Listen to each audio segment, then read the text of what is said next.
আপনি আগে আমার এই ফ্যাক্টরিটা দেখেন, যেমনি অনেক পুরনো অমনি অনেক দামি। আপনি যে এই সময়ে এত বড় একটা ফ্যাক্টরি এত কম টাকায় পাইতেছেন, এটা তো আপনার কপাল। কিন্তু আপনি এত দামি একটা ফ্যাক্টরি এত কম টাকায় বিক্রি করে দিতেছেন কেন? আরে না, মানে আমার ইমার্জেন্সি বাইরে যাওয়ার লাগবে তো, এজন্যই বলতেছি। এইটা রেখে আর কি করব, এটা বিক্রি করে দিয়ে যাই। ও আচ্ছা, তাহলে ওই কথাই রইলো, আপনার ব্যাংকে আমি টাকা পাঠিয়ে দেব। হ্যাঁ শিওর, আপনি চাইলে কিন্তু ফ্যাক্টরির চারপাশে একটু ঘুরে দেখতে পারেন।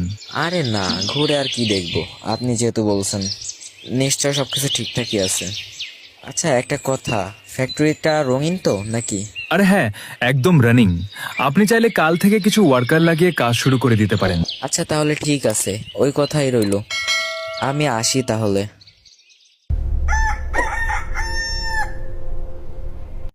ভাই আমার তো বিশ্বাসই হইতেছে না যে এত সুন্দর রানিং একটা ফ্যাক্টরি আমরা এত কম বাজেটে পেয়ে গেছি। আরে আমিও তো তাই বলতেছি, এত বছর পুরনো একটা দামি ফ্যাক্টরি, তার উপরে আবার ফ্যাক্টরির ভিতরে অনেক দামি দামি জিনিস এত কম টাকায় কেমনে কেউ বিক্রি করে? আরে এসব বাদ দাও, উনি অনেক তাড়াহুড়াই ছিল, তাই তো এত কম টাকায় বিক্রি করে দিয়ে বাইরে চলে গেছে। আচ্ছা ফ্যাক্টরিতে কাজ তো শুরু করে দিয়েছি, তোমাদের কি মনে হইতাছে রেসপন্স কি পাবো? রেসপন্স পাবো না মানে? আমরা যে প্রোডাক্ট তৈরি করতেছি আমাদের আশেপাশের কোনো ফ্যাক্টরি এই প্রোডাক্ট চোখেও দেখেনি।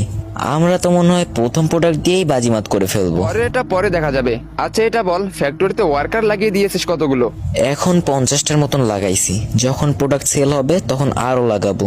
আচ্ছা ঠিক আছে, আমার আবার ইমার্জেন্সি একটা মিটিং আছে, আমাকে 10 দিনের জন্য বাইরে যেতে হবে।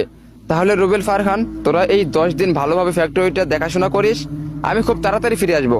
আরে কোনো সমস্যা নাই, তোমরা যতদিন ইচ্ছা ততদিন থাকতে পারো, আমরা তো আছি নাকি? হ্যাঁ কোনো সমস্যা নেই, আমরা ভালোভাবেই দেখাশোনা করব। আচ্ছা তাহলে তোরা থাক, আমি গেলাম। কিরে ফারহান, শুনলাম তোরা নাকি ফ্যাক্টরি কিনছিস?